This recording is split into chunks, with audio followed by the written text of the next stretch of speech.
El Sicario. Esta historia de terror era en el año 2019. Vivía en un rancho llamado Bellavista, que se ubicaba por las cumbres de Veracruz. Ahí había crecido. La vida cuando era niño no fue fácil, pues muchas veces mi padre no tenía ni siquiera para darnos de comer. Tenía 8 hermanos. En ese entonces, era normal tener esa cantidad de hijos, aunque ahora ya está mal visto, incluso en mi rancho. Bellavista es un lugar hermoso, lleno de vegetación, de árboles que en el día lucen majestuosos. Pero por la noche, la verdad, daba miedo. El sonido de las hojas moviéndose daba la impresión de que el lugar estaba lleno de personas susurrando, y hasta podía decir que gente lamentándose. Mi madre murió cuando yo tenía 6 años, porque en aquella época era difícil ir al doctor, porque quedaba lejos y tampoco era posible comprar todas las medicinas para estar bien. Mi padre ahora nos cuenta que mi mamá dijo que sabía que moriría por ser pobre. En esa época fue muy complicado y triste para mis hermanos y para mí. Tenía 6 hermanos, 2 hermanas mujeres y 4 hermanos hombres. Mi padre trabajaba y mi abuela, Eustolia, era quien nos cuidaba. Ella era una mujer muy enojona y no nos tenía mucha compasión, a pesar de que habíamos perdido a mi madre. De hecho, hasta nos culpaba por su muerte. A veces podía ser muy cruel con nosotros. Mi única felicidad era mi padre y mis hermanos. Con el que mejor me llevaba era Beto, quien me llevaba por 2 años. La mayor parte del tiempo salíamos a jugar, solo él y yo. Pero cuando mi abuela se iba a comprar huevos con la vecina, aprovechábamos para jugar todos juntos.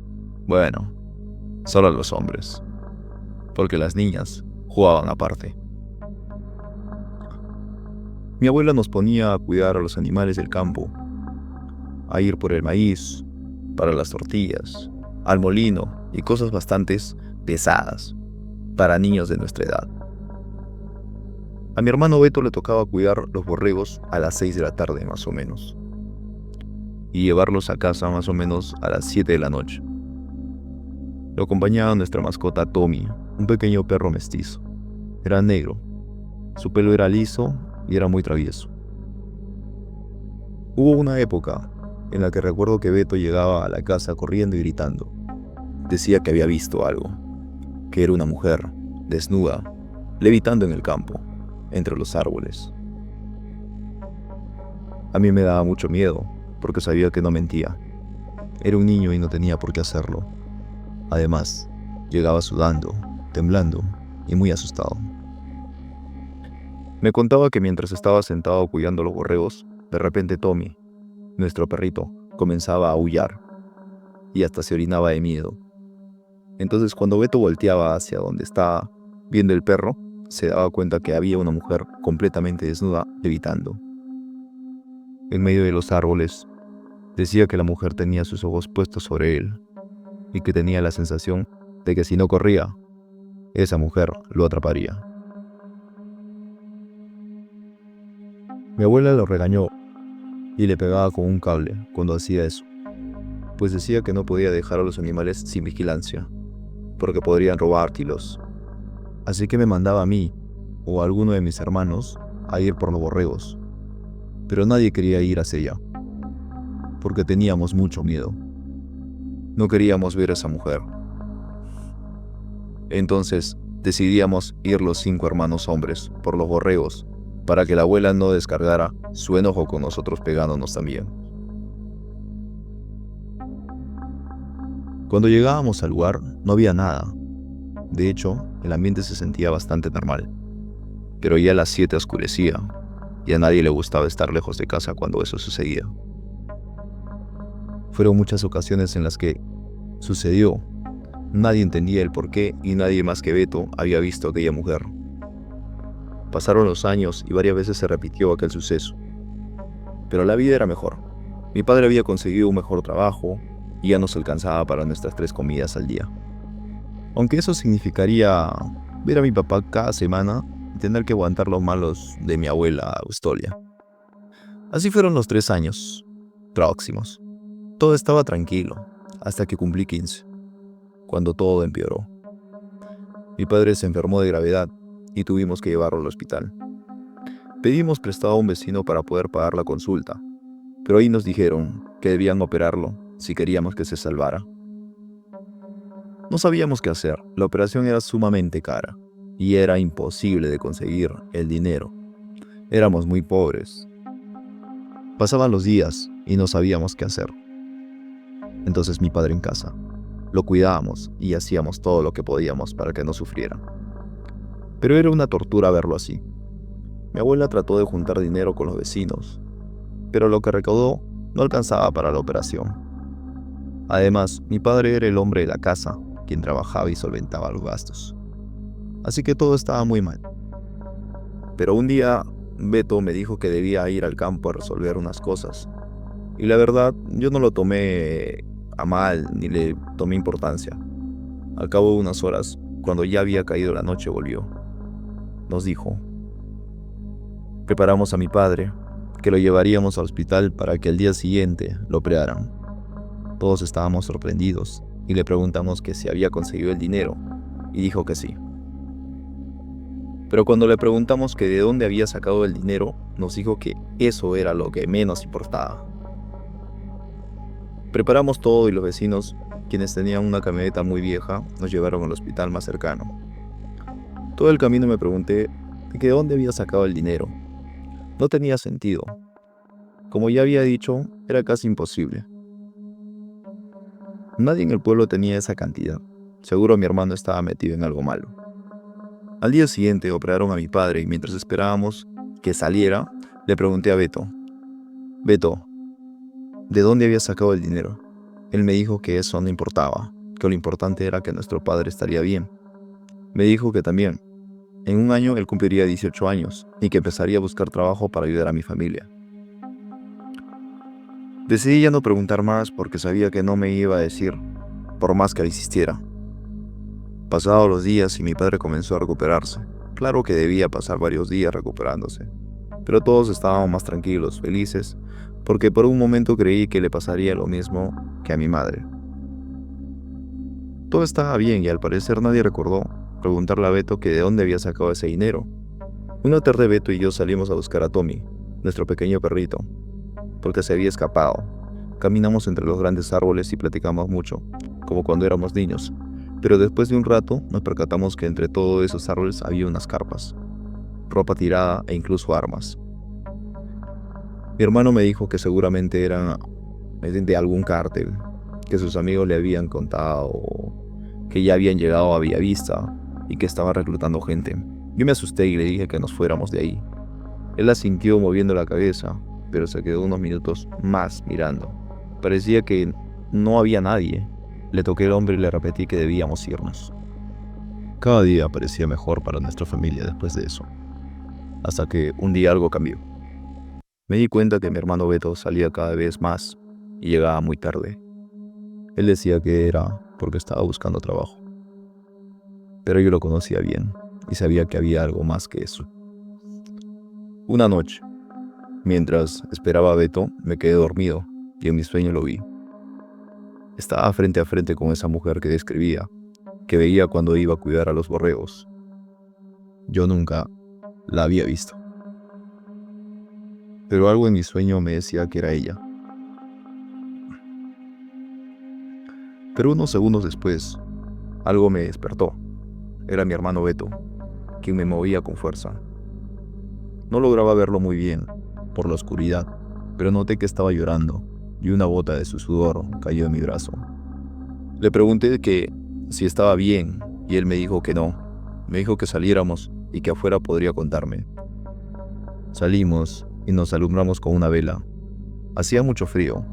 El viento pegaba en la cara y la neblina daba un aspecto terrorífico al campo.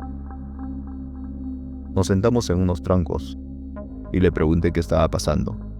Él me dijo que solo me contaría porque tenía confianza en mí y que sabía que no le diría a nadie. Además, dijo que no podía más. Lo escuché con atención y comenzó a contarme que cuando mi padre estaba enfermo, tenía mucho miedo de que le pasara lo mismo que a mi madre, y que él sabía que no podía soportar estar así, que quería ayudar, encontrar la solución para conseguir el dinero. Me dijo que un amigo suyo que vivía en el pueblo le dijo que podía ayudar pidiéndole al diablo, y que si le ofrecía algo lo suficientemente jugoso a cambio, el diablo podría ayudarlo. Cuando dijo eso, abrí mis ojos, sorprendido, y le pregunté que si acaso estaba loco, pero él me interrumpió. Me dijo que como no tenía otra opción, le hizo caso a su amigo, y una noche pidió al diablo varias veces que lo ayudara, hasta que se quedó dormido y comenzó a soñar con la mujer que le evitaba y que lo atormentaba cuando cuidaba a los borregos. En su sueño esa mujer se acercaba a él y le decía que debía ir a verla al día siguiente al campo para poder cumplirle su petición. Cuando despertó, sabía que debía hacerlo, y más aún cuando vio cómo estaba mi padre. Con miedo fue al lugar donde siempre veía a esa mujer, a la misma hora en lo que él le mandaba, a cuidar a los borregos. Y esperó unos minutos, muriéndose de miedo. En el momento en que estaba decidido a irse, escuchó algo entre los árboles, y cuando cerró los ojos para ver mejor, se dio cuenta de que era ella, aquella mujer, acercándose poco a poco a él. El terror se estaba apoderando de sus piernas y quería huir corriendo de ahí. Pero el deseo de ver bien a nuestro padre pudo más, y aún con lágrimas en sus ojos, se quedó.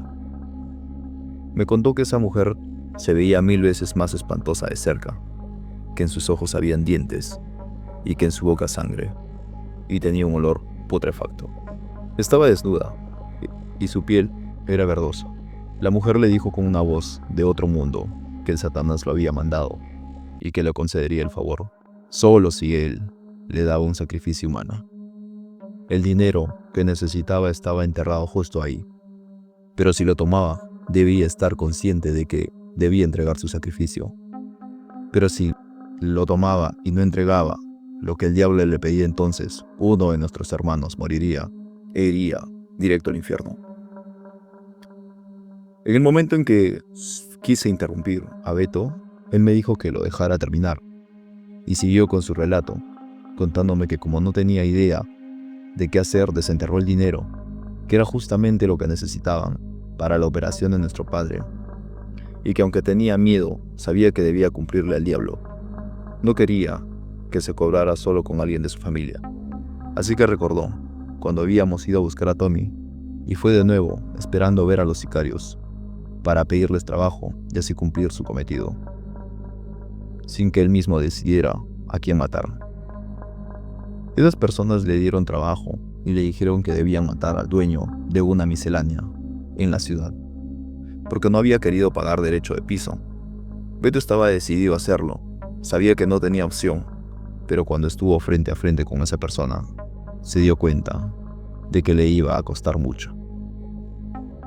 Llevaba una capucha que escondía su rostro y con lágrimas en los ojos le dijo al Señor que él no quería hacerlo, pero no tenía opción, y lo llevó hasta una de sus bodegas y lo mató, mientras todos sus trabajadores escuchaban. En el momento en que mi hermano terminó la última palabra, le grité que si acaso estaba loco. Era imposible que todo lo que me estaba contando fuera real. Simplemente no podía creerlo. Mi hermano me abrazó y comenzó a llorar. Me dijo que lo sentía, pero que no tuvo opción. Era la única manera en la que el diablo no se llevaría a alguien de la familia.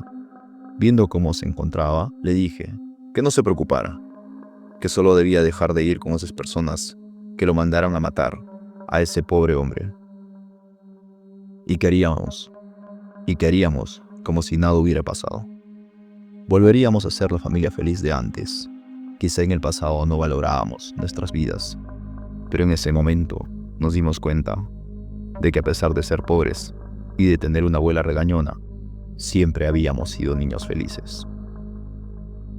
Beto me prometió no volver con aquellos sicarios y estar tranquilo en casa. Yo me encargaría de que nada de eso saliera a la luz. Nos fuimos a dormir después del abrazo y prometimos jamás mencionar nada. Estábamos más tranquilos, Pero eso era porque no sabíamos qué pasaría después. Algo que incluso en el presente sigue repercutiendo en nuestras vidas. Fueron 2 semanas de paz. Todo había vuelto a la normalidad, hasta que un día mi padre mandó a mi hermano a comprar maíz al centro del pueblo. Era más o menos las 5 de la tarde. Pasó 1 hora y no volvía. Pasaron 2 y nada. Luego 4 y fue ahí cuando decidimos ir a buscarlo. Pero cuando llegamos a la tienda del centro, nos dijeron que Beto no había estado ahí. Me asusté y comencé a preguntar en los alrededores, pero nada. Mi hermano, al verme tan preocupado, estaba totalmente confundido. Me dijeron que me mantuviera tranquilo, que seguro Beto se había ido con algún amigo a jugar fútbol o algo así. Pero yo no los escuchaba, solo pensaba en la mujer levitando en el campo, el pacto que mi hermano había hecho con Satanás y en el cártel que habitaba en Bellavista. Beto corría peligro y yo no quería que nada malo le sucediera. Como ya no sabíamos dónde más buscar, regresamos a casa y mi abuela me dijo que probablemente Beto regresaría borracho o con una buena excusa. Parecía que no estaba preocupada, pero en la noche le escuché orar por él. Pasó toda la noche y Beto no llegó. Para ese momento yo pensaba lo peor y tenía mucho miedo. Me senté bajo un árbol, lejos de casa, y comencé a llorar. No era muy religioso, pero no encontraba otra opción. Así que comencé a pedir por mi hermano. Pero mientras recitaba esas palabras comencé a sentir un calor intenso en mi interior. Y no era algo bueno. Paré la oración y después de pensar un buen rato, caminé hacia mi casa, esperando que cuando llegara, mi hermano ya estuviera ahí. Y lo que esperaba se hizo realidad. Pues Beto estaba en la sala, siendo interrogado por la abuela, mi padre y mis hermanos. Solo escuché que dijo que estaba bien, que había encontrado a un viejo amigo y lo había invitado a su casa en la ciudad. Y como le llegó la noche, se tuvo que quedar. Lo reprendieron diciéndole que jamás volviera a hacer algo así, pues no tenía a todos preocupados. Cuando Beto entró al cuarto, le pregunté qué le había pasado. Le dije que no me creía la historia de que se había ido con un amigo. Me miró con tristeza y me dijo que saliéramos a hablar. Al llegar a un lugar más tranquilo, me contó que antes de llegar a la tienda del centro, varios hombres encapuchados lo interceptaron, le cubrieron la cara y lo subieron a una camioneta. Ya estando en el destino, comenzaron a golpearlo. Pero solo en lugares en donde se notara, como en el estómago, las piernas y el pecho. Después le cortaron un dedo del pie y luego le pusieron alcohol. Dice que jamás había sentido tanto dolor en su vida. Se quitó el zapato y me mostró su pie. Luego se alzó la playera y estaba todo lleno de moretones. Inevitablemente comencé a llorar y él me abrazó.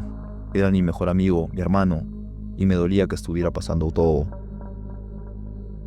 Él trató de calmarme, me dijo que no pasaba nada, que ya estaba resuelto.